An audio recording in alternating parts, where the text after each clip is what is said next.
Dernier point du projet de loi, c'est-à-dire le projet sur l'accès à l'information. Ce projet est un droit fondamental qui permet aux citoyens d'obtenir des informations détenues par les autorités publiques. L'accès à l'information est un droit essentiel pour une démocratie saine, car il favorise la transparence, la responsabilité et la participation citoyenne. L'absence d'un accès à l'information a toujours été un obstacle dans la transparence d'une administration. Tout n'est pas communicable, mais la culture du secret a souvent imprimé une sorte de manque de confiance des citoyens dans les actes posés par les politiques, notamment. L'adoption d'une telle loi est donc un pas important et historique, d'autant qu'elle se conforme à la Constitution. Cependant, son application peut encore rencontrer des réticences et des obstructions, comme c'est le cas dans d'autres pays africains, qui ont déjà leur loi sur l'accès à l'information.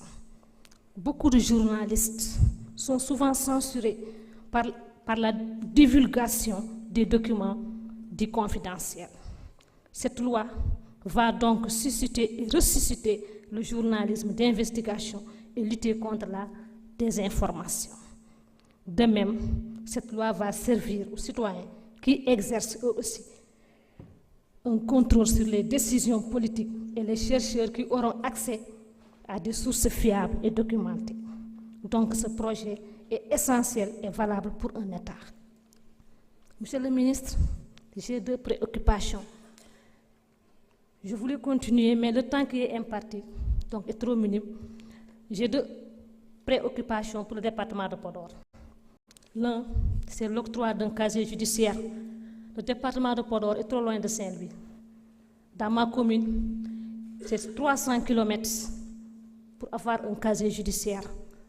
Donc, nous voulions une annexe donc, qui serait très proche pour avoir ce papier-là. Le deuxième, je compatis ou bien je m'associe à mes prédécesseurs donc, pour les victimes des inondations au niveau national et particulièrement dans mon département. Dans mon département qui compte 4 communes, et 4 arrondissements et 22 communes. Les villages qui sont sur la rive du fleuve qu'on appelle Dandemayo, c'est des villages qui sont submergés par des eaux. Lors de la procédure de la session budgétaire en décembre dernier, j'en avais parlé au ministre de l'Hydraulique, que je félicite parce qu'il est sur le terrain. Ces populations, pendant la saison des pluies, ils sont logés sous des bâches. Pendant la saison sèche, ils sont sous les arbres avec la forte canicule qui avoisine les 40 et quelques degrés. Donc, monsieur le ministre, nous voulons, avec la collaboration du président de la République et du Premier ministre, d'apporter assistance à ces populations. Et ce qui a entraîné comme conséquence la déperdition scolaire et aussi la santé très fragile.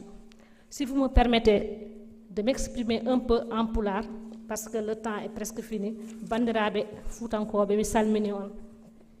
Le projet de loi gotaɗo hannde o mo waɗi fayida parce que ko accès à l'information. Yimɓe yo dañ humpito wona une loi état mo ganduɗa état wona état participatif taw citoyen ji fof ne jiiya hen koye mumen et en plus aussi inclusif.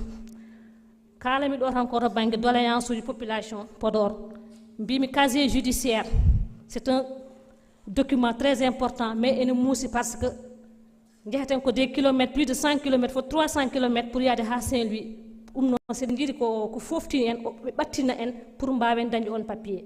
Deuxièmement ko ɓe ganduɗa ko goni koye ndiyam mi haali ɗum rawane en décembre wonani taw hitande mi wino population département de Podor fof ha tengti kadi ɗo gonmi ɗo commune les villages comme Sinthiou Amadou Mariam Dougou sa ƴeewi kadi ko wayno Tufnde Gande Wending sont coupés donc de la route nationale.